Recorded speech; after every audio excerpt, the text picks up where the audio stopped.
Homiladorlik vaqtingizda tug'ruqxonaga 2-3 marta soxta dardlar bilan borib qaytib kelganmisiz?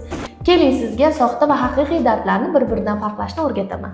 Haqiqiy dardlar, demak, oralig'i masalan boshida 1 soat, yarim soat, 15 minut, 10 minut mana shunaqa bo'lib, sekin-sekin oralig'i borgan sari kamayib boradi.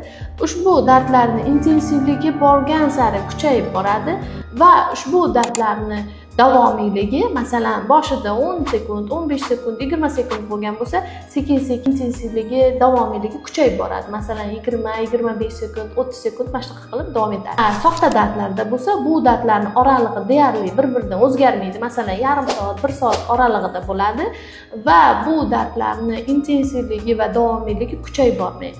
Shundan bilishingiz mumkin. Agarda sizda 10 minutda 2 ta va undan ortiq dardlar va bu dardlarning davomiyligi 20-25 sekunddan oshiq davom etayotgan bo'lsa, demak sizda tug'ruq faoliyatining aktiv davri boshlanganligini va siz tug'ruqxonaga murojaat qilishingizni belgisi hisoblanadi.